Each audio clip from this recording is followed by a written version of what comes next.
Valuation section 15।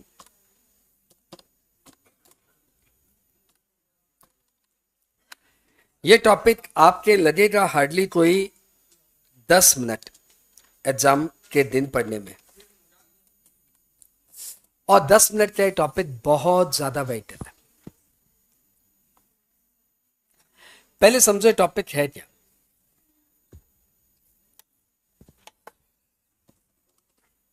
ये topic है क्या। जीएसटी लगती है वैल्यूएशन पे, जीएसटी लगती है आपकी वैल्यू पे। आपने कोई सामान खरीदा, ये लैपटॉप, ये बैग आपने खरीदा, सपोज आपने 1000 में खरीदा, तो इस 1000 पे जीएसटी लगेगी। अब सपोज आपने बैग खरीदा 1000 में, लेकिन उसकी मार्केट वैल्यू 1200, आपने कोई स्कीम में खरीद लिया 1000 में, तो जीएसटी 1000 पे लगेगी कि 1200 पे लगेगी? कौन सी वैल्यू पे जीएसटी लगेगी, ये प्रश्न है। 1000 का लैपटॉप का बैग है, लेकिन उसकी मार्केट वैल्यू 1200 है। वो सबको 1200 में बेचता है, बस अभी कोई 2 दिन के लिए क्रिसमस ऑफर लाया, 1000 में बेचा है। शायद 1000, शायद 1200। सपोज थोड़े दिन बाद अचानक कोरोना का कहर लगने लग गया, लोगों को लगा कि कोरोना आ जाएगा, कोरोना आ जाएगा, सब खराब हो जाएगा, और इसके वेंडर के पास ऐसे 10,000 लैपटॉप के बैग है, वो कॉस्ट पे निकाल दिया, 400 में निकाल दिया। 400 में लिया था, 400 में डर के मारे निकाल दिया। अब बताओ जीएसटी कितने, ऐसे 1200 का बैग है, क्रिसमस में ऑफर में 1000 में बेचा, अब डर के मारे 400 में बेच रहा है। बताओ फिर जीएसटी कितने पे लगेगा? 400, 1000, 1200। कोरोना में जब कोरोना छा दिया, लॉकडाउन आ गया, तब तो ऑनलाइन में 300-300 में बेचने लग गया। बिजनेस का हालत बुरा है। अब बताओ 3-3 लॉस में बेच रहा है, अब बताओ जीएसटी कितने पे लगेगा? इन सब का आंसर है सेक्शन 15(1), जो बड़ा ही सिंपल है। बोलता है जितने में ट्रांजेक्शन होगा उतनी वैल्यू पकड़ेंगे, यानी आप जितने में ट्रांजेक्ट करो that will be the accessible value. कोई पंचायत नहीं है कि इसकी मार्केट वैल्यू क्या है, कॉस्ट क्या है, कुछ नहीं। बस आप इतना बता दो आपने कितने में बेचा। सर मैंने तो इसको 300 में बेचा, हाँ तो 300 इज द जीएसटी, 300 पे जीएसटी दीजिए। तो assessable value shall be the transaction value as per section 15 subsection 1। Assessable value shall be the transaction value provided. दो छोटी सी कंडीशन हमने डाली, कंडीशन बहुत नॉमिनल सी है। नंबर 1 क्या, buyer and seller must be unrelated party, buyer and seller must be unrelated party, and price must be the sole consideration. बस simple सी बात। आपने जो प्राइस दिया वो सोल है या और भी कुछ घुमा फिरा कर लेंगे? नहीं, बस वही है। तो price must be the sole consideration and buyer and seller must be the unrelated party. ये दो मामूली सी कंडीशन सेटिस्फाई कर दो तो हमारा सेक्शन 15(1) बोलता है accessible value shall be the transaction value. हाँ, किसी के मन में कोई डाउट है? तो यदि वो लैपटॉप के बैग वाला, इसको बैग बोलता हूँ, बैग का वेंडर इसको 1200 में बेचे तो 1200 पे जीएसटी, 1000 पे बेचे तो 1000 पे जीएसटी, 400 में बेचे तो 400 पे जीएसटी। हमें कोई अलग से नहीं बोलना। बात क्लियर? ओके। 15(1) इतना सा है। अब आपको एक छोटा सा सेक्शन सुनना है 15(2), और ये टॉपिक आपका खत्म होने वाला है। पहले 15(2) की मैं आपको रैशनैलिटी बताता हूं, वाई 15(2), क्योंकि बात तो यहीं पे फिनिश हो गई थी ना, ये accessible value shall be the transaction value. अब और बातें करी क्यों रहे हो? आप यदि लैपटॉप का बैग 300 में बेचे तो 300 पे जीएसटी, 800 में बेचे तो 800 पे जीएसटी, बात खत्म हो रही है ना। और बात कर क्यों रहे हो? और बात इसलिए कर रहे हैं क्योंकि कुछ लोगों का पढ़ाई में मन नहीं लग रहा है, वो हंसे रहे हैं अपना, पता नहीं क्या सोचते। तुम इतना क्यों खिलखिला रहे हो यार नंदिनी, राइट? बहुत मूड में आप।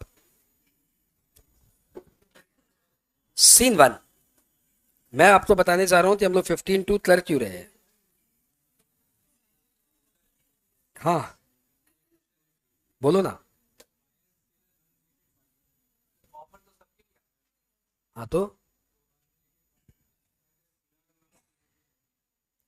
ऑफर सबके लिए है, तो सबको 400 में बेचा ना। हाँ तो ठीक है, तुम प्रूफ कर दो कि हम सबको 400 में बेचा, मेरा ओपन मार्केट वैल्यू भी 400 ही है, तो फिर तुम्हारे 400 पे जीएसटी लेंगे। ये सुन, तुम दुकान किया है कभी? तभी ऐसे एकदम बकवास सा बात किया तुम, एकदम बकवास सा। आज तक 1 रुपए का भी धंधा किया? सच्ची बता। ऐसा बात नहीं है सर, हम भी धंधा, क्या क्या बिजनेस किया? नहीं नहीं, इसको बात कर, पहले बता बिजनेस किया आज तक, क्या चीज?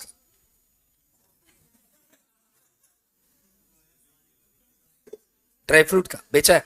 कहाँ पे? रिटेल में जाता है बिजनेस किया, पता है ना? नाम बता। विष्णु साव हमारे पास है। विष्णु बड़ा खतरनाक नाम, अभी जेल में है वो। वीडियोकॉन का मालिक, वीडियोकॉन का नाम का मालिक विष्णु ही था ना, समथिंग। अरे अभी वीडियो,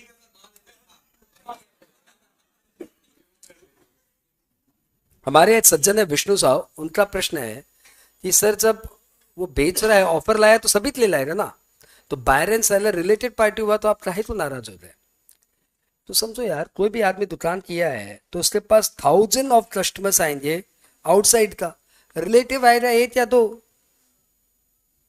है ना? यदि काजू किशमिश बेचता है तो इसलिए 1000 कस्टमर तो बाहर के ही है, रिलेटिव एक आधा आता है उसको भी ये माल बेचना अवॉइड करता है ना। भाई आप तो नहीं बेचेंगे, आपको 2-4 खाना ऐसे ही खा लीजिए, आपको बेचेंगे नहीं। अच्छा, अब ये बोल रहा है कि सपोज हमारे काजू का दाम है 700 रुपया, लेकिन अभी हम एक ऑफर लाया 680 में दे रहे हैं। ठीक है, वो तो हम 680 में इनको भी देंगे, इनको भी देंगे ना। तो लॉ बोल रहे हाँ यार, वो तो ऑब्वियस सी बात है, जब तक तेरा ओपन मार्केट वैल्यू है तब तक हमको कोई प्रॉब्लम नहीं है। लेकिन यदि तुम बाहर वालों को बेचता है 800 रुपये में और अपने रिलेटिव को बेचता है 400 रुपये में, और तुम बोलता है देखिए हमारा असेसेबल वैल्यू, ट्रांजेक्शन वैल्यू मान लीजिए, तो हम इसको तो मान लेंगे, इसको नहीं मानेंगे। लेकिन यदि इनको भी तुम 800 में बेच रहा है तो फिर हमारे पास ऑप्शन ही क्या है? जब buyer and seller related party होगा तो हम लोग क्या बोलेंगे, भाई तुम्हारा ट्रांजेक्शन वैल्यू नहीं मानेंगे, हम मार्केट वैल्यू मानेंगे। तो भैया मार्केट में भी तो 800 में बेचते हैं, हाँ तो ठीक है फिर। लेकिन तुम रिलेटिव को गड़बड़ करेगा, कम में बेचेगा, तो ये रिजेक्ट होगा, समझा? कहाँ 1000 के सामने 100 को 1 ला के खड़ा किया है। तो हमने बोला सेक्शन 15(1) में, आ जाओ वापस टॉपिक पे आ जाओ, एक बच्चा ऐसे बीच में आ गया तो ब्रेक लाना पड़ा। अब क्या करे, गाड़ी चला रहे बच्चा आ गया तो ब्रेक मारते। हमने बोला assessable value shall be the transaction value provided buyer and seller are unrelated party and price is the sole consideration. ये सब थ्योरी में काम आएगा, आपके कोई काम का नहीं आएगा, आपके सिर्फ ये काम आएगा। बात क्लियर? अगली बात आ रही है 15(2) की। 15(2) में हमने बोला कि 15(2) की नीड क्या है। मैं आपको 2-4 बिल दिखाता हूं, आप बताना कितने पे जीएसटी लगेगा। ठीक है, हम बेचते हैं ड्राई फ्रूट, दाम है 800 रुपया। अब हमारे जो कस्टमर है ना, उन्होंने बोला सर हमारे क्या है ना, मतलब एक गिफ्ट में देना है तो थोड़ा सा अच्छे से पैकिंग कर देंगे। तो साहू जी ने बोला हाँ अच्छे से पैकिंग कर देंगे, क्या प्रॉब्लम है। और इन्होंने एक अच्छे से पैकिंग कर दी, एकदम बढ़िया से रैप करके, और उसका 100 रुपया एक्स्ट्रा ले लिया। टोटल कस्टमर से लिया 900 रुपया। आप बताइए जीएसटी कितने पे लगेगा? मैं आपको एक बार और अच्छे से थोड़ा सा कंफ्यूज कर दूं कि जीएसटी ड्राई फ्रूट पे रेट है से 5%, और पैकिंग जैसी सर्विसेज पे जीएसटी लगती है सपोज 18%। तो मेरा प्रश्न है कि ये जो अपने कस्टमर से 900 ले रहे हैं, 800 ड्राई फ्रूट का, 180 से पैकिंग का, इसको कैसे जीएसटी लगाएंगे इस पे? पूरे 900 पे 5% या 800 पे 5%, 100 पे 18%? पूरे 900 पे। तो भैया इसमें हम लोग ये बोले कि पूरे पैकिंग वैकिंग ले लुआ के आपका जीएसटी लगेगा 5%, यानी पैकिंग का खर्चा भी असेसेबल वैल्यू में ऐड होगा। दूसरा एग्जांपल लेता हूं, हम लोग लेने गए एसी मशीन, एसी का दाम लगा 40,000। हमने बोला भैया इंस्टॉलेशन कौन करेगा? बोला वो हम लोग कर देंगे 42,000। तो भैया 42,000 हम दे के आए, घर में एसी इंस्टॉल हो गया। अब बताओ जीएसटी कैसे लगेगा? एंड आंसर इज ये वैल्यू भी ऐड हो जाएगी। तीसरा एग्जांपल लेता हूं, मैं लिया इतना बड़ा कोई 100 पीस, कोई मार्केट से वो सिनेरी फिनेरी लिया, तो उन्होंने उसका सिनेरी का दाम में से लिया कोई 1 लाख रुपया, और डिलीवरी चार्जेस में से ले लिया 4,000 रुपया। 4,000 रुपया। तो बताओ इस पे जीएसटी कितने पे लगेगी? पूरा, हाँ लाउडर, 1,04,000। यानी आपको मालूम पड़ गया फ्रेट या इंसिडेंटल या इंस्टॉलेशन या पैकिंग, ऐसे जो भी इंसिडेंटल एक्सपेंडिचर है वो वैल्यू में ऐड होते हैं। याद हो गया? All incidental expenditure shall be added to assessable value. अगला प्रश्न आता हूं। हम लोग लेते हैं टोबैको, हमारा फेवरेट, सिगरेट पीते हम, हमें चेन स्मोकर।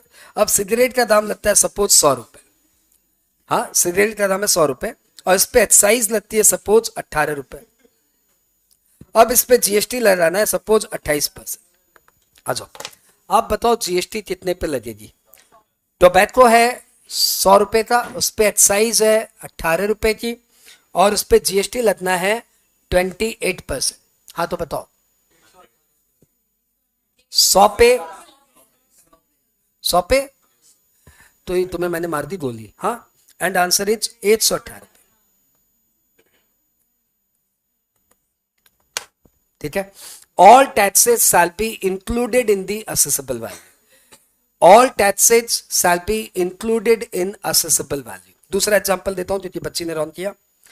मैं ट्रेवल करने गया तो मेरे पास एक बिल आया, बेस फेयर, यहां से दिल्ली का फ्रेट 4,000 रुपया, पैसेंजर सर्विस फी, मैंने बोला ये क्या है? बोला ये एयरपोर्ट वाले लेते हैं 1,000 रुपया, फ्यूल चार्जेज, फ्यूल टैक्स अलग से ले लिया 300 रुपया। हाँ, अब travel commission agent, travel other charges 700 रुपया, मेरे ऊपर बिल आ गया 6,000 रुपए का। जीएसटी लगानी है इनको इसको ऊपर। आप बताओ जीएसटी बेस फेयर पे लगेगा कि सारा जोड़ चाड़ के? तो आंसर है सारे इंसिडेंटल एक्सपेंडिचर और सारे tax other than GST value में ऐड हो जाएंगे। हाँ ओके, अगला एग्जांपल लेते हैं कि मैं लेने गया मैं जीएसटी पढ़ाता हूँ, मैं जीएसटी पढ़ाता हूँ 7,000 में। ममता दी ने मेरी क्लास पता नहीं कहां से देख ली, बोला मुंद्रा जी आप तो बहुत अच्छा पढ़ाते हो। अरे हाँ बोलो नालायक को, झूठा ही सही, मैं ममता दी के नजदीक जाऊंगा तुम्हें फायदा नहीं हो रहा क्या? चुट्टे मूर्ख है। तो जीएसटी मैंने बोला, ममता दी ने मुझे बुलाया, बोला मुंद्रा जी आप तो जीएसटी बहुत ही अच्छा पढ़ाते हो, कितने में पढ़ाते हो? मैंने बोला मैडम बस 7,000 रुपया लेते हैं और क्या है। तो ममता दी ने मुझे बोला मुंद्रा जी आप इसको 2,000 रुपया कर दीजिए। मैंने बोला मैडम मतलब क्या, किस बात का 2,000 रुपया, हम लड़ लेंगे, ऐसे कोई मजाक है हमारे पेट पे लात मारेंगे। बोला मुंद्रा जी नाराज मत होइए, बच्चों से 2,000 रुपया लीजिए, 5,000 रुपया सब्सिडी हम आपको देंगे, आपके जेब में 7,000 ही जाएगा। बोला धन्य मैडम, दीदी ओ दीदी, हम खुश हो गए। तो अब हमारी जीएसटी की फीस हो गई 2,000 रुपया। बच्चे आते हैं, हम लोग बोलते हैं भैया सिर्फ 2,000 ले लो, 2,000 सस्ता 2,000 में अपना जीएसटी की क्लासेस दे रहे हैं। लेकिन हमारे घर में आ रहा है, अंदर की बात है 7,000। बच्चे जितने ज्वाइन करते हैं मैडम के पास मेल जाती है, डिटेल जाती है, मैडम हमें 5,000 रुपया पर स्टूडेंट भिजवा देती है। अब बताओ ऐसे में जीएसटी कितने पे लगेगी? मेरे घर में आ रहा है 7,000, बच्चे की जेब से जा रहा है 2,000। एंड आंसर इज कोई भी सब्सिडी वैल्यू में ऐड होगी other than central and state government subsidy. Central या स्टेट गवर्नमेंट की सब्सिडी तो छोड़ के सारी सब्सिडी वैल्यूएशन में ऐड होगी, लेकिन ये तो ममता दी की सब्सिडी है, तो इस केस में जीएसटी लगेगी 2,000 रुपए पे। लेकिन सपोज ये सब्सिडी ममता दी नहीं देती, कोई चैरिटेबल ट्रस्ट दे रहा होता, तो भैया जीएसटी लग जाती 7,000। बात क्लियर? अगली बात तुम्हारे काम की बात कि सपोज आप ड्राई फ्रूट बेच दो साहब जी, तो ड्राई फ्रूट का दाम है 7,000 रुपया। अभी इन्होंने ऑफर लाया है, new year offer, 5% cash discount, मतलब अभी कैश दीजिए और इंस्टेंट 350 रुपया का डिस्काउंट। तो हमने बोला यार ये तो अच्छा ऑफर है, ले लेते हैं, हमारे जेब में 650 थे, हमने 650 में 1 kg काजू ले लिया। दाम कितना है? बिल आया, देखो बिल कैसे आया, ऐसे आया बिल, प्राइस 7,000, कैश डिस्काउंट 350 और नेट में मुझे देना पड़ा 6,650। अभी बताओ जीएसटी कितने पे लगेगी? दाम तो 7,000 है, अभी कैश डिस्काउंट मिल रहा है। मेरे पास में एक और भाई साहब खड़े थे, उन्होंने बोला भाई हम तो उधारी में चाहिए, बोला उधारी में 700 ही लगेगा। तो उनको 700 में बेचा, मैं तो 650 में बेचा भाई। 5% 35 रुपया होता। अच्छा ठीक है हाँ। आप बताओ जीएसटी कितने पे लगेगा? And answer is 6650। Cash discount, trade discount और any discount which is known at the time of supply shall be subtracted. कितनी बातें बोल दिया, तुम ध्यान भी दे रहे हैं। इंसिडेंटल एक्सपेंडिचर ऐड होगा, सब्सिडी सारी ऐड होगी, गवर्नमेंट सब्सिडी तो छोड़ के, सारे टैक्सेस ऐड होंगे जीएसटी तो छोड़ के, और trade discount, tax discount less. एक टीचर है, बड़े ही परेशान है, उनके पास भी हमारे जैसे कुछ नालायक बच्चे हैं, लेकिन उनके बच्चे नालायक अलग क्वालिटी के। हमारे क्या नालायक शोर करते हैं क्लास में अरे चार आदमी पढ़ा रहा है बीच में अजीबो गरीब है, मतलब लगता है कि सीधा आगरा से ट्रांसपोर्ट होके आए हैं। लेकिन उनके बच्चे और नालायक है, हमारे बच्चे तो फिर भी ठीक है, पैसा तो दे दिए, पैसा तो नहीं, पढ़ाई समझ में, पैसा तो दे दिए, लेकिन उनके बच्चे बड़े नालायक है, पैसा ही नहीं देते। मंथली फीस है 1000 रुपया। टीचर बोलता है बेटा हर महीने 3 तारीख तक फीस जमा कर देना। हाँ, उनके बच्चे इतने नालायक है कि अगले महीने की 20 तारीख हो जाती है, बेचारा टीचर डेली इतना ज्यादा मारता है, आलो तुम्हारा पैसा बाकी है। Yes sir. अगली क्लास है, आलो तुम्हारा आज भी पैसा बाकी है। Yes sir. प्राउडली बोलता है यस। टीचर परेशान हो गया। टीचर ने बोला अब से कोई बच्चा 2 तारीख तक पेमेंट नहीं करेगा तो उसको पर डे 10 रुपया फीस लगेगी, पर डे 10 रुपया उससे एक्स्ट्रा लेंगे। अब आलोक 20 दिन लेट करेगा तो आलोक को पर 200 रुपया और लग जाएंगे और उससे 1200 ले लिए जाएंगे। सपोज आलोक ने 1200 दे दिए, 1000 रुपया सर आपका ट्यूशन फी और ये 200 रुपया मेरा डिले चार्जेस। तो आप बताइए ये डिले की पेनल्टी वैल्यू में ऐड होगी या नहीं होगी? Louder and faster. And answer is 1200 पे जीएसटी लगेगा। तो अगला पॉइंट हो गया, इंटरेस्ट या late fee shall be added to value. लेकिन सपोज स्टूडेंट ने, टीचर भाई साहब ने बोला बेटा आलोक तुम्हारी 20 दिन की लेट हुई है तो तुझे 1200 देना पड़ेगा। आलोक बोला सर आज तो 1000 ही है, रहने दीजिए फिर कल दे दूंगा। टीचर की रूह कांप गई, बेचारा बोला नहीं यार एक काम करो आज 1000 दो, अगली बार डिले मत करना, समझा है? बोला सर बिल बनाइए। तो बिल बनाया, बोला फीस 1000 और ऐसे टोटल मारने दिया। तो आलोक बड़ा चालाक लड़का, बड़ा सियाना है, बोलता सर लेट फीस लिखिए। बोला बेटा लेट फीस तो तुम दे नहीं रहे हो। बोला लेट फीस लिखिए तभी तो मम्मी अगली बार सही पे देगी, समझा नहीं? टीचर तो सब समझता ही बेचारा क्या बोले। तो उसने लेट फीस लिख के 200 रुपया और डाल दिया, लेकिन जेब में आया कितना? 1000। मतलब लेट फीस का बिल बना लेकिन लेट फीस आया नहीं।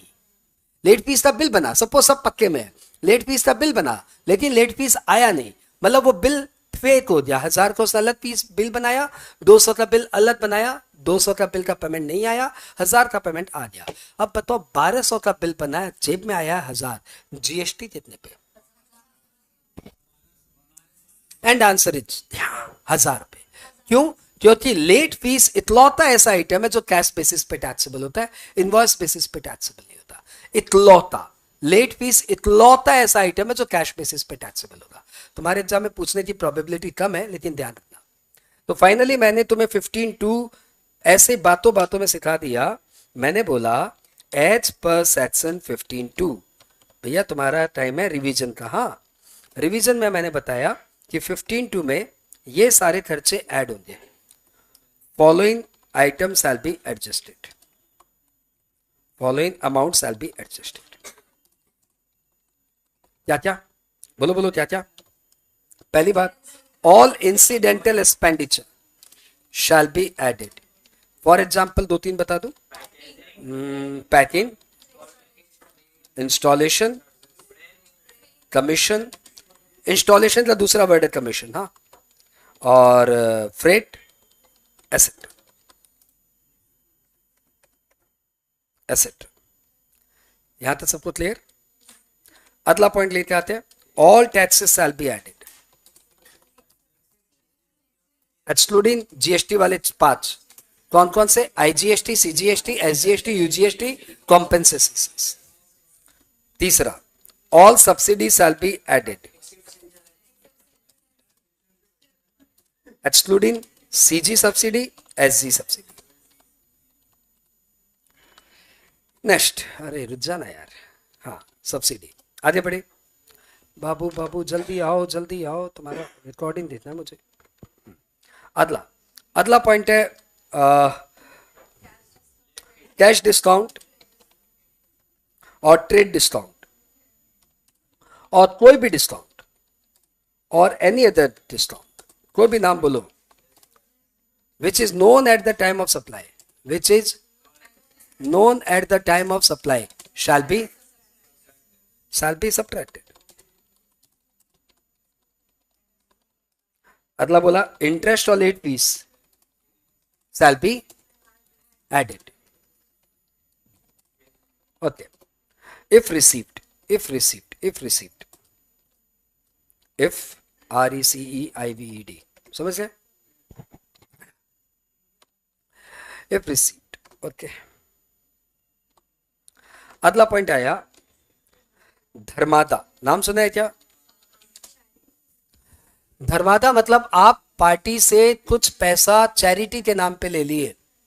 जैसे मैंने आप लोग सबको बोला भैया हमारी फीस तो है 7,000, लेकिन अभी हम लोग एक हावड़ा में सोच रहे लाइब्रेरी बनाए, तो सब बच्चों जितना जमा उतना दो, कम से कम 200 दो। 7,000 रुपया तो फीस है और एक लाइब्रेरी बना रहे हैं, सब बच्चे जितना चाहे उतना दो, कम से कम 200 दो। तो सब बच्चे बोले देना जरूरी, हाँ हम तो लाइब्रेरी में पढ़ेंगे ना है, तो हमने बोला देना जरूरी है, देना जरूरी है। अब बच्चे बेचारे मन ही मन मुंह मतलब पिछलाते 7,200 रुपया दे दिए। किसी ने 7,201 रुपया भी नहीं दिया, सबने 7,200 रुपये दिए। तो बताओ ये जो धर्मादा था 200 रुपया आप लोग ने मुझे दिया, और उसके बाद सब बच्चे ऐसे देख रहे देखे पैसा कहाँ जाता है। तो ऑनेस्टली सारा पैसा उस लाइब्रेरी अकाउंट में चला गया, यानी पैसा जेब में नहीं आया, लाइब्रेरी अकाउंट में चला गया। आप लोग की जेब से निकला 7,200, मेरी जेब में आया 7,000 और 200 रुपया गया लाइब्रेरी फंड में। अब बताओ जीएसटी कितने पे लगी? Louder. And answer is dharmada shall not be included in the value, shall not be included in value if used for charity purpose. बस सिंपल, चैरिटेबल कॉज में यूज कर दिए तो धर्मादा का पैसा वैल्यूएशन में नहीं आएगा। किसी के मन में कोई डाउट है तो पूछो।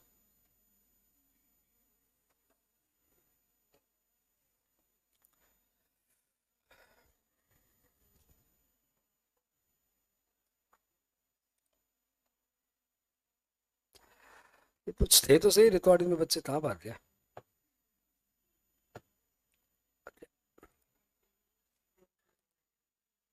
चलो फाइन, यहां पे भी कोई डाउट्स आउट नजर नहीं आ रहा है मेरी तरफ से। वैल्यूएशन टॉपिक की थ्योरी फिनिश। एक बार मैंने composite supply mid supply audio record करवाया था, बोलना चाहिए ना यार। तो एक बार अपने इसके ऊपर एक आधे इलस्ट्रेशन कर लेते हैं, फिर इसकी ऑडियो रिकॉर्डिंग, फिर कंपोजिट की ऑडियो रिकॉर्डिंग। चल भाई आओ सम बनाते हैं। बोल बोल क्या बोलना है? एक सम बना लेते हैं।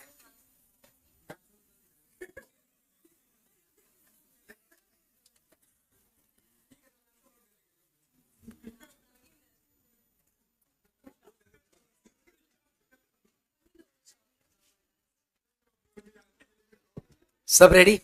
एग्जाम में इस सम के आने की प्रोबेबिलिटी बहुत ज्यादा हाई है और 4 नंबर का सम डायरेक्ट आ जाता है और एकदम लॉलीपॉप टॉपिक आपके सामने। दिन के 5 बात याद रखनी पड़ेगी। Find accessible value from following information.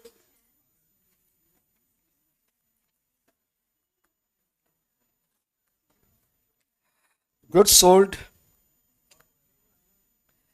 at rupees 40,000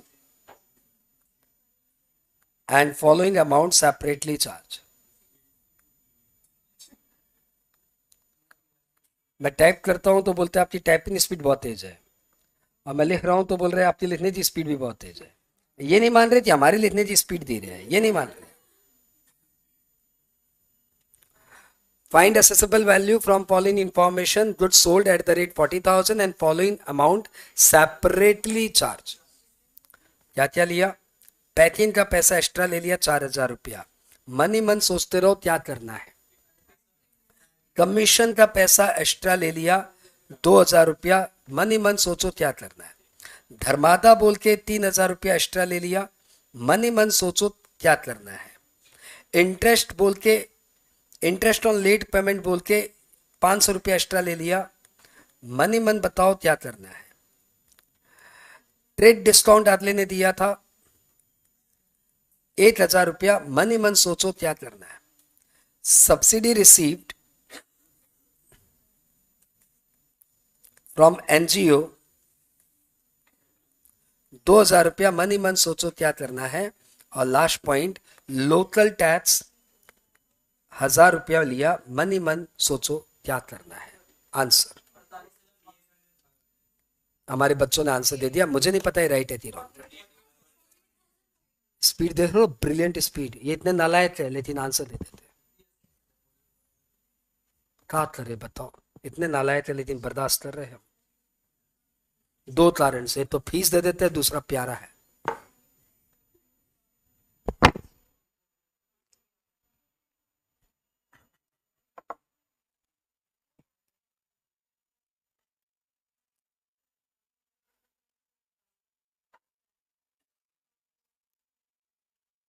done.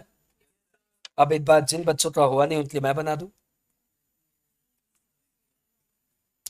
आपकी ट्रांजैक्शन वैल्यू है,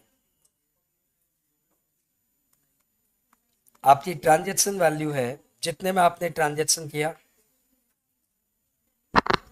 ट्रांजैक्शन वैल्यू है 40,000। इसमें एक एक करके डिसीजन लेते जाइए। पैकिंग चार्जेस ऐड होगा कि नहीं होगा? होगा। कमीशन ऐड होगा कि नहीं होगा? होगा। धर्मादा ऐड होगा कि नहीं होगा? तो धर्मादा इज ए हिंदी वर्ड, धर्म के खातिर लिया हुआ पैसा नहीं ऐड होगा।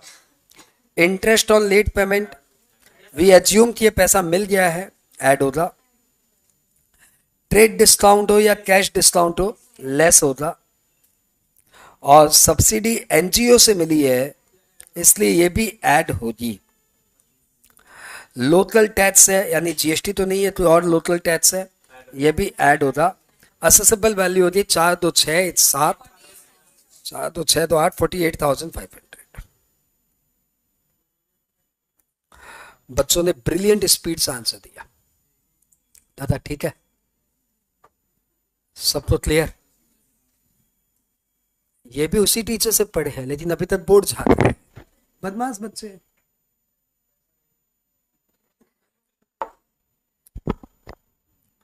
$48,500। ऐसा ही एक सम और देता हूं। ऑनलाइन वाले बच्चे में आंसर नहीं आया, क्या बात है? तुम लोग तो यार बहुत तेज हो। आई होप आगे बढ़ जाना चाहिए। This kind of some is highly probable. और ये पूरी बैच में से सब बच्चे बना लेते यदि 3-4 मिनट दिया गया होता तो। एक कभी नहीं छूटता और ये सम आने की प्रोबेबिलिटी हाई है। समझ लो 10 में से 9 प्रोबेबिलिटी है इसकी। Illustration 2. Find accessible value if goods sold for 90,000, including following.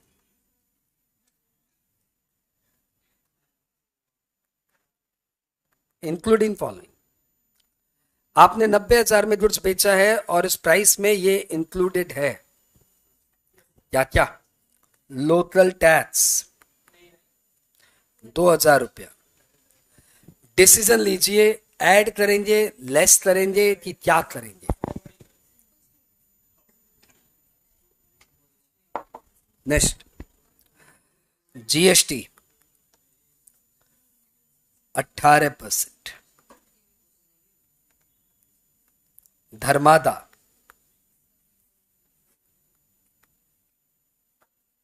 1,000 रुपया। वेइंग चार्जेज 500 रुपया। लोकल टैक्स बोल दिया। Cash discount not yet subtracted, cash discount अभी तक सब्ट्रैक्ट नहीं हुआ इस प्राइस में, 3,000 रुपये। And subsidy receive from government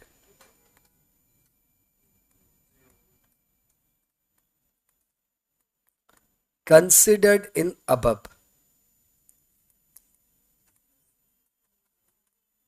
5,000 रुपये।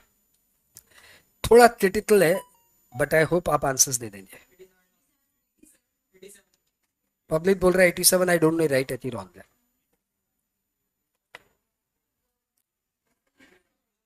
87 तो रॉन्ग है, 82 भी रॉन्ग है। हाँ 56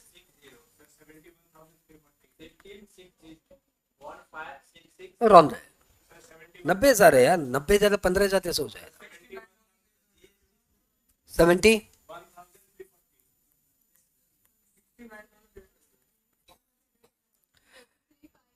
माय गॉड, एक ही बैच में इतने सारे आंसर, और वहां पे अलग आंसर है। वहां पे आंसर है 83,000, 84,500। शिवानी मैडम 84,500 रॉन्ग है, मुझे पता है। 83 रॉन्ग है, मुझे पता है।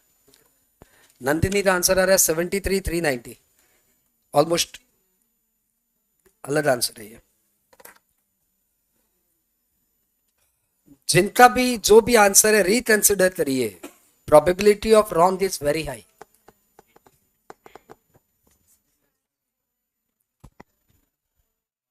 ये भाई 1,000 रुपये क्या बोल रहा है मोहित? 90,000 का ट्रांजेक्शन है, क्या 1,000? 73, ये आंसर तो भैया किसने बोला है?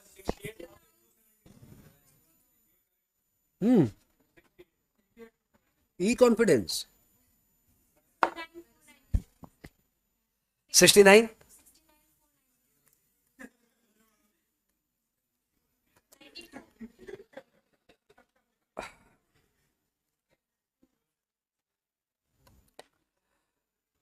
We all are waiting for the answer, right? Let's see क्या है। इतना तो अच्छी बात है, किसी का भी आंसर 90 से ऊपर नहीं गया, मतलब किसी ने पिछला वाला रट्टा नहीं मारा कि ई सब ऐड कर दो। तो इतना तो बुद्धि सबका काम किया कि 90,000 में ऑलरेडी इंक्लूडेड है भाई, ऐड नहीं करना है। तो दैट्स अ प्लस साइन, ये सबका दिमाग काम कर रहा है। सब नीचे अच्छी क्वालिटी की चाय पी के आए हैं। ये अबड़ा की चाय की क्वालिटी। तो भैया ट्रांजैक्शन वैल्यू है 90,000, लेकिन इस 90,000 में ये सब इंक्लूडेड है। पहला लोकल टैक्स, तो हमने बोला लोकल टैक्स तो इंक्लूड होना ही चाहिए, और ऑलरेडी इंक्लूडेड है, इसलिए हम कुछ नहीं करेंगे। आई रिपीट, लोकल टैक्स तो इंक्लूड होना चाहिए, ऑलरेडी इंक्लूडेड है, इसलिए हम कुछ नहीं करेंगे। जीएसटी को लास्ट में देखेंगे, इसको बाद में देखेंगे। अगला पॉइंट है धर्मादा। धर्मादा तो इंक्लूड नहीं होना चाहिए था, आपने इंक्लूड क्यों कर दिया? इसको हम हटा देते हैं। आई होप ये बात सबको समझ में आई। मैं दोबारा बोलूं, कॉपी मारना कोई सेंस नहीं रखता, आप सिर्फ समझने में चाहो। धर्मादा 1,000 ऑलरेडी इंक्लूडेड है, जबकि वो इंक्लूड नहीं होना चाहिए था, इसलिए आपने उसे लेस कर दिया। वेइंग चार्जेस, वेइंग चार्जेस तो वजन करने का खर्चा, तो वो तो इंसिडेंटल टू सप्लाई है। वेइंग, फ्रेट, पैकिंग, ये सब तो इंसिडेंटल है, तो ये तो ऑलरेडी इंक्लूड होना ही चाहिए। आपने इंक्लूड कर दिया है, तो फिर कुछ नहीं करते। बात समझ में आ रही है? चलो फाइन। तो ये तीन का ट्रीटमेंट हो गया। खाली जीएसटी बाकी है। कैश डिस्काउंट एकदम क्लियरली बोला हुआ है, नॉट येट सब्ट्रैक्टेड। हमने बोला not yet subtracted, cash discount तो सब्ट्रैक्ट होगा भैया, काहे नॉट येट सब्ट्रैक्टेड? माइनस करो। तो हमने कैश डिस्काउंट इसलिए सब्ट्रैक्ट कर दिया क्योंकि अभी तक ये सब्ट्रैक्ट नहीं हुआ था। अब ये है कंट्रोवर्शियल, गवर्नमेंट सब्सिडी। कॉन्सेप्ट हम सबको पता है कि government subsidy not to be included, include नहीं होना चाहिए, परंतु सम में ये क्लियर नहीं है कि क्या किया है। ये अंग्रेजी झाड़ रहा है कि subsidy receive from government considered. अभी कंसिडर्ड का क्या मतलब है? नहीं ले लिया, वो तो हिंदी हुआ। मतलब ये 90,000 में इंक्लूडेड है कि इंक्लूडेड नहीं किया है? मतलब ऐड कर दिया है कि ऐड नहीं किया है? ऐड कर दिया है। नहीं, ऐसा कुछ नहीं जो आप बोल रहे हो। बस आप कंसिडर्ड वर्ड को इंटरप्रेट करिए। दैट्स बेसिकली होता है इंटरप्रिटेशन। हमारी इंटर की क्लासेस में हम लोग खाली इंटरप्रिटेशन सिखाते हैं, और आपके यहाँ से बता रहे एग्जाम में क्या करना है, बहुत अंतर हो जाता है। तो आप थोड़ा सा इंटरप्रिटेशन सीखिए। कंसिडर्ड का इंटरप्रिटेशन क्या होता है? आपने बोला कि भैया प्राइस है 90,000 और इसमें सब्सिडी कंसिडर्ड, तो मतलब क्या? ऑलरेडी एडेड है तो मैं लेस कर दूं, एडेड नहीं है तो मैं कुछ नहीं करूं, क्योंकि गवर्नमेंट सब्सिडी ऐड नहीं होता, मुझे इतना पता है। क्या? अब कंसिडर्ड वर्ड को आप ऐसे समझो, इंटरप्रेट करने के लिए हम लोग को सिचुएशन में जाना पड़ता है। हम गए, हमें पता है ममता दी मुंद्रा जी को अभी सब्सिडी दी है, 7,000 रुपया उनका फीस है, और अभी सुना 1,000-1,500 रुपया कोई सब्सिडी मिल रहा है। ठीक है, तो हमारे पास स्टूडेंट आया, बड़ा चालाक है, न्यूज़पेपर पढ़ के आया। उसने बोला सर फीस कितनी है? हमने बोला बेटा 6,000 रुपया। 6,000 हमको देना है या उसमें ममता दी वाला जो न्यूज़पेपर में आया था वो का है? हमने बोला बेटा that subsidy has already been considered in the price. हमने भी इंग्लिश छाड़ा, बेटा that subsidy has already been considered in price. इसका मतलब सब्सिडी हमने ऑलरेडी सब्ट्रैक्ट कर दिया है बेटा। ये सिर्फ मेरी जेब में जाएगा, ममता दी मेरे को अलग से दे दी, वो अलग है, तुमको 6,000 देना है। तो बताओ सब्सिडी मैंने ऐड किया है क्या? ऑलरेडी सब्ट्रैक्टेड है। तो फाइनली वो ऐड नहीं होना चाहिए, वो ऐड है भी नहीं इसमें। गवर्नमेंट सब्सिडी ऐड नहीं होना चाहिए और वो इसमें एडेड भी नहीं है। 6,000 तुमको देना, वो सब्सिडी हम कंसिडर करके तुमको दाम बता रहा है। Therefore, इसमें सब्सिडी एडेड नहीं है, सब्सिडी इससे अलावा मुझे मिलेगी। तो भैया जी आपका दाम पड़ रहा है इतना। ये हो गई असेसेबल वैल्यू। बट प्रॉब्लम क्या है? ये असेसेबल वैल्यू है इंक्लूसिव ऑफ जीएसटी, क्योंकि अभी जीएसटी का ट्रीटमेंट बाकी है ना। 3,4 86,000 ये जो प्राइस है ना, ये है इंक्लूसिव ऑफ जीएसटी। अब सब साथ में हो, अब इसमें से जीएसटी हटाना है। अब जो सिखाने जा रहा हूं शायद आपको पता हो और शायद मुझे मेहनत करनी है। इसमें जीएसटी इंक्लूडेड है तो 18/118 करिए, और कंप्यूटर देवता प्रकट हुई है। 18/118 इंटू 86,000 13,119, ये माइनस कर दीजिए। अब प्राइस हो गया 7,2,881 72,881 इज द आंसर। किसी को डाउट है तो मुझे लगता है इस पार्ट में आपको डाउट हो सकता है, ये येलो में। अदरवाइज मुझे नहीं लगता कि आपको कोई डाउट है। फिर भी कोई जीएसटी पार्ट छोड़ के कोई डाउट है तो पूछो।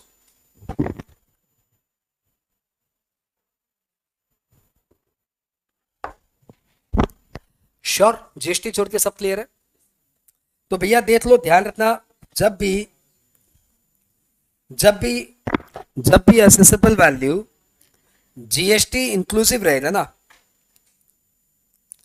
जब भी प्राइस इंक्लूडिंग जीएसटी रहेगा ना, तो ये फॉर्मूला हर बार अप्लाई होगा। Price into 100/100 plus R equal to assessable value. जब भी प्राइस इंक्लूसिव ऑफ जीएसटी रहेगा ना, तो आपको हमेशा यही करना है। अब यदि जीएसटी की रेट 12% होती तो हम लोग यहां पे कर देते 86,000 इंटू 100/112, और यदि जीएसटी की रेट 5% होती तो हम यहां पे कर देते 100/105। ठीक है, जब भी accessible value inclusive of tax रहेगा, इंक्लूसिव ऑफ जीएसटी रहेगा, तो हम लोग करेंगे 100/100 प्लस आर। हमेशा ऐसे ही करना है। हाँ, ऐसे ही। लो भैया जी, हमने आपका ये सम कराया 72,881। मेरे को लगता है ये आंसर मेरे पास आया ही नहीं। जो बहुत कॉन्फिडेंटली बोल रहे थे मेरा वाला राइट है, वो तो माइलेज अवे है। हाँ ठीक है, ले रॉन्ग तो रॉन्ग ही होता है ना।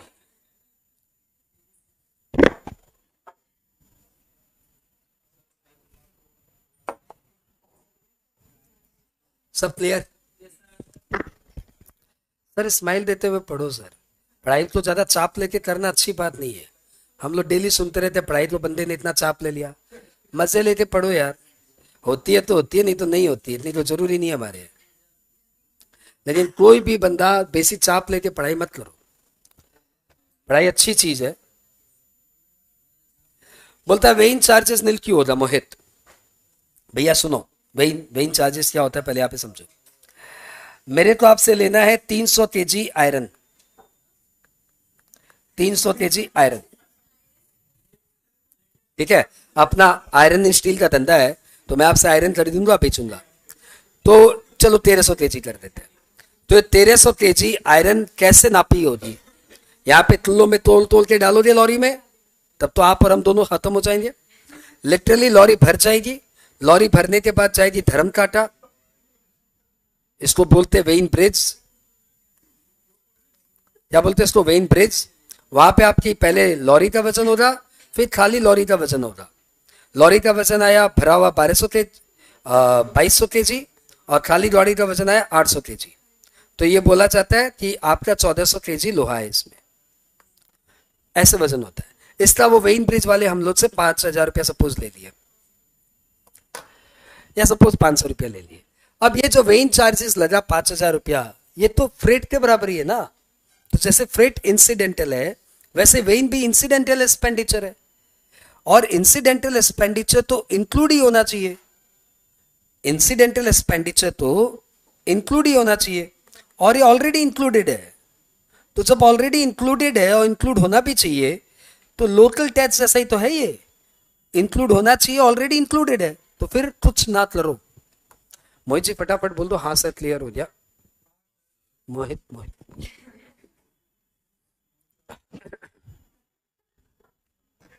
दो ना बोल, अभी तक हाँ बोलने में इतना टाइम ले रहा है। 14 फरवरी बीत जाएगी, 2-3 हाँ बोल दे फटाफट।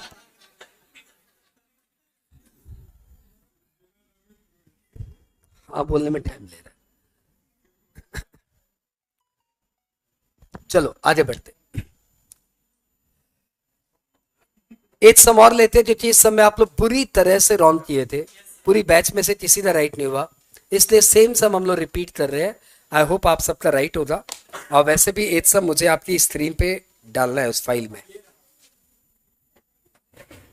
ये रहा। सेंस ऑफ ह्यूमर लगा रहा है। Illustration eight sold goods for 8 lakh including following: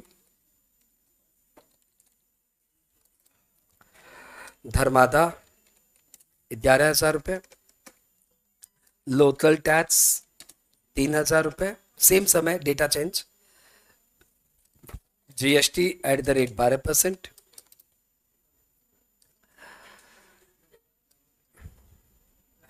packing 9,000 रुपये, वेइन चार्जेज 3,000 रुपये, फ्रेट 12,000 रुपये, subsidy from NGO 10,000, subsidy from NGO 10,000, and from state government 20,000 considered in price.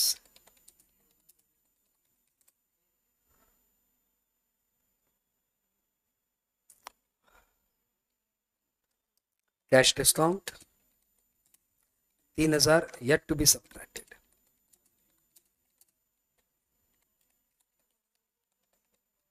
Cash discount 30,000 yet to be subtracted.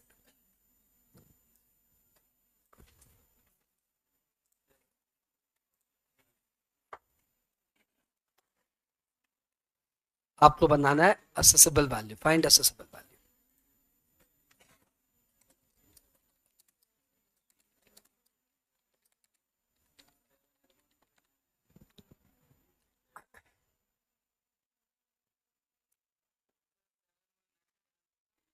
Answer कहाँ से answer है? 81321।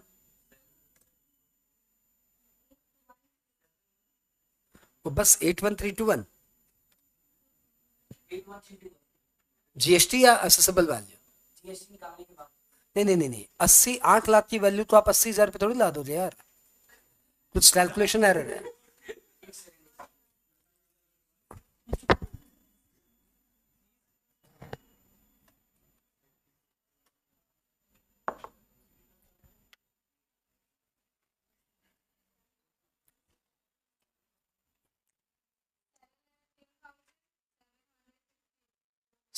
$7,10,715, 8 बच्ची का answer आया।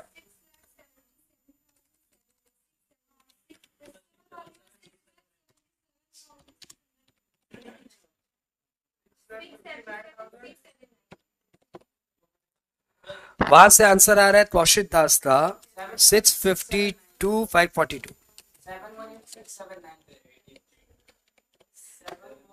यार ऐसे करोगे तो एक सम और करना पड़ेगा, 4 आंसर तो आ चुके हैं। ये तो मेजोरिटी ये आंसर बोल रहा है, मुझे नहीं पता राइट है कि रॉन्ग है।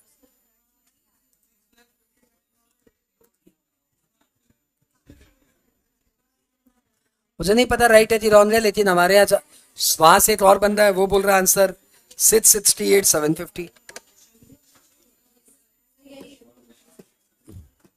शिवानी ने येलो वाले तो आंसर दिया है।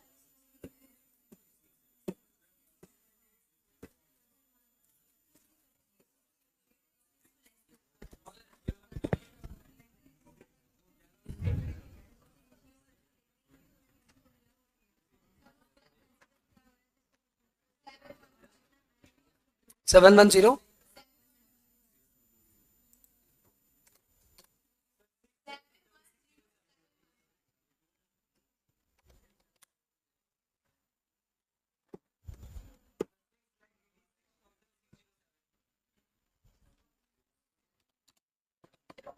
$6,86,617 तो भैया जी पता नहीं इसमें से कौन सा राइट है कौन सा रॉन्ग है, लेकिन बड़ा दुखी हो रहा है कि इतने सारे आंसर क्यों आ रहे हैं।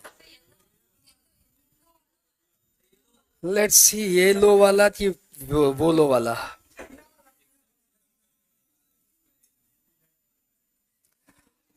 देखते हैं येलो वाला कि बोलो वाला। अभी आगे बढ़ते हैं। पर्टिकुलर्स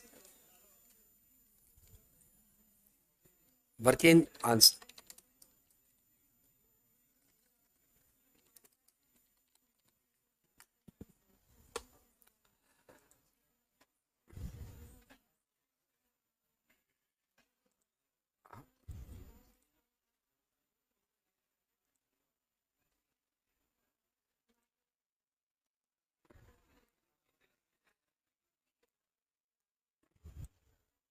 आंसर आ गया सर? जिस दिन स्माइल देके पढ़ोगे ना उस दिन से आंसर लगने लग जाएंगे। फिर से नोट कर लेना आप इस बात को। पढ़ाई को ज्यादा चाप में नहीं लेना चाहिए सर। तो हमारा ट्रांजेक्शन वैल्यू आया भैया जी, हम लोग अपने कस्टमर से ले रहे हैं 8 लाख रुपए। अब इसमें बहुत सारी चीजें इंक्लूडेड है, हमें नहीं मालूम वो इंक्लूड होना चाहिए कि नहीं होना चाहिए। एक एक करके हम लोग ले लेते हैं।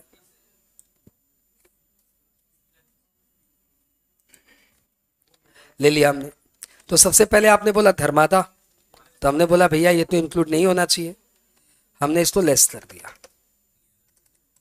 आई होप ये सबका राइट। चलो ठीक है।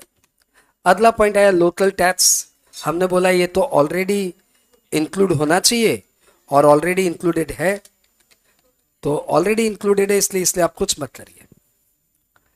नेक्स्ट पॉइंट आया जीएसटी, इसको अपने लास्ट में करेंगे। अगला आया पैकिंग। हमने बोला ये तो इंक्लूडेड होना ही चाहिए और आपने बोला इंक्लूडेड है, ये तो इंक्लूड होना ही चाहिए, और आपने बोला ऑलरेडी इंक्लूडेड है, तो नाइस। फिर आपने बोला वे इन चार्जेज, हमने बोला ये तो इंक्लूड होना ही चाहिए, इंसिडेंटल है, ऑलरेडी इंक्लूडेड है, तो बात खत्म हुई। फिर आपने बोला फ्रेट, हमने बोला ये तो इंक्लूड होना ही चाहिए ना, और ऑलरेडी इंक्लूडेड है, तो फिर कुछ ना करो। अब आया सब्सिडी फ्रॉम एनजीओ, ये खतरनाक सी बात है। हमने बोला भैया ये ऐड होनी चाहिए, अब मुझे नहीं पता इसका क्या करूं। कंसिडर किया हुआ है, इसका मतलब क्या? लेस किया हुआ है, मतलब इसको ऐड कर दो, कुछ ना करो। भैया यही डिबेट है, ये 10,000 ऐड होना चाहिए कि नहीं होना चाहिए। फिर से कंसिडर्ड इंटरप्रेट कर। तुम आया मेरे पास और बोला सर जी श्री राम सभा समिति आप लोग तो सुना 1,000 रुपया का सब्सिडी दे रहा है। हमने बोला हाँ, तो फिर कितना फीस आपका भी जीएसटी पढ़ाने का? हमने बोला भैया 7,000। बोला सब्सिडी? मैंने बोला ऑलरेडी कंसिडर्ड है। ऑलरेडी कंसिडर्ड है मतलब बाबू तुमको तो 7,000 ही देना है, इस प्राइस में सब सेट हुआ हुआ है। इसका मतलब क्या वो सब्सिडी इसमें ऐड हुआ हुआ है? नहीं, सब्सिडी इसमें से ऑलरेडी सब्ट्रैक्टेड है। 8,000 की मेरी फीस थी, मैं तुमसे 7,000 ही ले रहा हूं, तो असेसेबल वैल्यू क्या है? 8,000। इसलिए 1,000 रुपया ऐड होगा और इस सब में 10,000 रुपया ऐड होगा। नहीं समझ में आया तो दोबारा बोलूं, दोबारा फिर से सुन। मेरे पास स्टूडेंट आया, मेरे पास कस्टमर आया, बोला प्रोडक्ट, मैंने बोला 8 लाख रुपया। वास्तव में मेरे को गवर्नमेंट एनजीओ सब्सिडी दे रही 10,000 की। तो मैंने बोला भैया मैं तुम्हारा जो 8 लाख रुपया ले रहा हूं ना, उसमें सब सब्सिडी वब्सिडी कंसिडर किया हुआ, तुमको मेरे को नेट 8 लाख रुपया देना है। कंसिडर्ड मतलब तो ये हुआ ना कि वो सब इसमें कंसिडर कर लिया, भाई तुमको 8 लाख ही देना है। इसका मतलब मैं कस्टमर से 8 लाख ले रहा हूँ और 10,000 एनजीओ से ले रहा हूँ, मतलब मेरी पॉकेट में 8,10,000 जा रहा है। तो भैया जीएसटी कितने पे लगेगी? 8,10,000 रुपये। कोई बात नहीं, फिर से समझो, जब तक आत्मा में नहीं जाए तब तक समझते रहो। ट्यूशन के एग्जाम्पल से समझो क्योंकि वो तुम्हारे क्लोज है। मेरी वैसे फीस रहती है 7,000। ममता दी ने बोला मुंद्रा जी आप बहुत अच्छा पढ़ाते, बच्चों से 1,000 रुपया कम लीजिए, 1,000 हमसे ले लीजिएगा। एक एनजीओ भी आया, बोला मुंद्रा जी आप बहुत अच्छा पढ़ाते हो, बच्चों से 500 रुपया कम लीजिए, 500 आप हमसे ले लीजिएगा। ठीक है, अब अगले सेशन में बच्चा आया, मैंने बोला भैया फीस है 6,500। उसने बोला सर सुना है आपको बहुत सब्सिडी मिलता है। मैंने बोला सारा सब्सिडी कंसिडर किया हुआ है, दाम है 6,500। ठीक है, सारा सब्सिडी कंसिडर किया हुआ इस प्राइस में, दाम है 6,500। इसका मतलब मेरी जेब में 6,500 डालेगा स्टूडेंट, 500 डालेगी एनजीओ और 1,000 डालेगी ममता दी। ये सीन है। अब बताओ जीएसटी कितने पे लगेगा? गोली मार दूंगा, गवर्नमेंट सब्सिडी ऐड नहीं होती। क्या कर रहे हो उलपटान बात, छोटी सी बात उलझे जा रहे हो। गवर्नमेंट सब्सिडी इंक्लूड नहीं होती, बात की सब्सिडी इंक्लूड होती है। तो मेरे जीएसटी लगेगा 7,000। तो जब बोलते हैं price considered, subsidy has been considered, मतलब ये नेट प्राइस है, तुमको इतना देना है। बात की मेरे को और देंगे वो अलग बात है, तुमको इतना देना है। कंसिडर्ड का इंटरप्रिटेशन। हाँ, तो भैया जी इस केस में कस्टमर मेरे को 8 लाख रुपया दे रहा है, सब्सिडी वब्सिडी मेरे को अलग से मिलेगी। इस प्राइस में वो सब कंसिडर किया हुआ है। तुम्हारा नेट प्राइस है 8 लाख रुपया और मेरे को जो सब्सिडी मिलेगी वो अलग है। तो भैया जी फिर एनजीओ की सब्सिडी तो ऐड होगी और गवर्नमेंट की सब्सिडी ऐड नहीं होगी। That was the reason of so many variation in answers. चलो फाइन, अगली बात करें तो सब हो गया। बस इकलौता बचा कैश डिस्काउंट 30,000 रुपया, yet to be subtracted. Yes, तो 30,000 कैश डिस्काउंट में और माइनस कर देता हूं।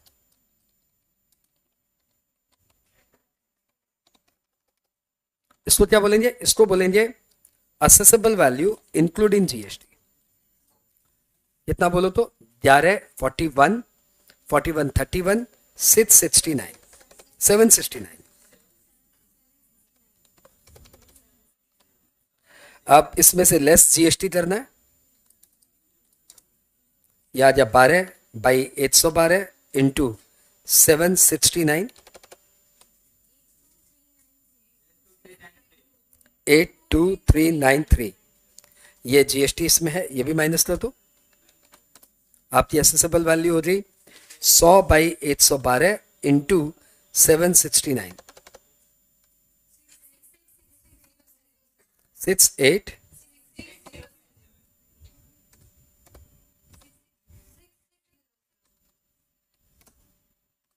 ठीक है। अच्छा ठीक है, तो ये आ गया, मतलब एक मैं डेटा पूछ लिया, दोबारा से तिबारा बोलने में, और नालायक तो मैं पूरा प्रोविजन यहाँ पे 3 बार बता रहा हूं। वाह, that is the difference between a teacher and an ordinary person.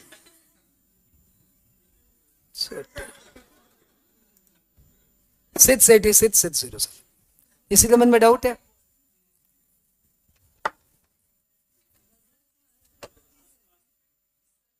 हाँ समझ रहा हूं, दिल बहलाने तो बहाने अच्छे हैं गालिब।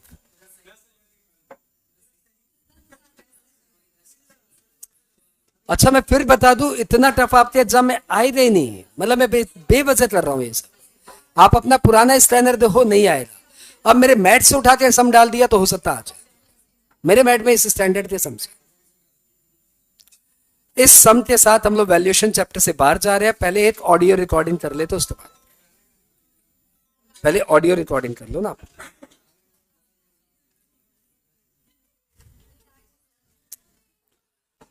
मोबाइल पे जाइए, रिकॉर्डिंग बटन ऑन करिए और वैल्यूएशन चैप्टर सुनना शुरू करिए।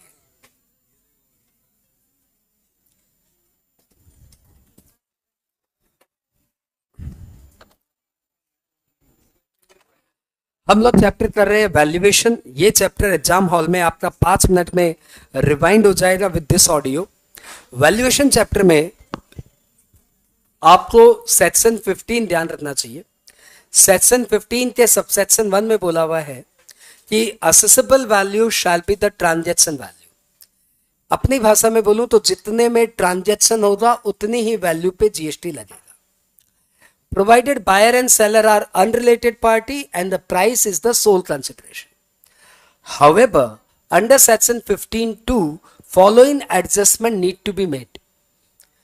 कौन कौन से एडजस्टमेंट? तो कोई 6 एडजस्टमेंट है। पहला, all incidental expenditure shall be added to value of supply.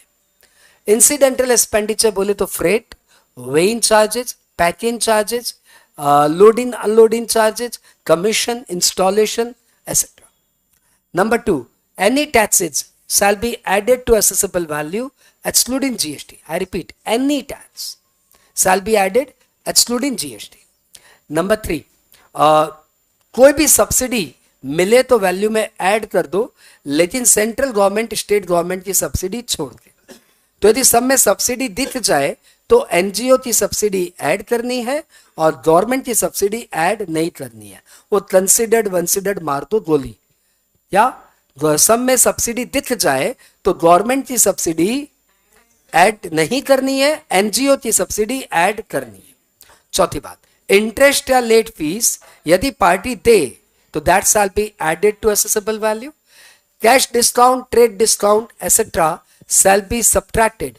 कोई भी discount shall be subtracted provided discount was known at the time of supply.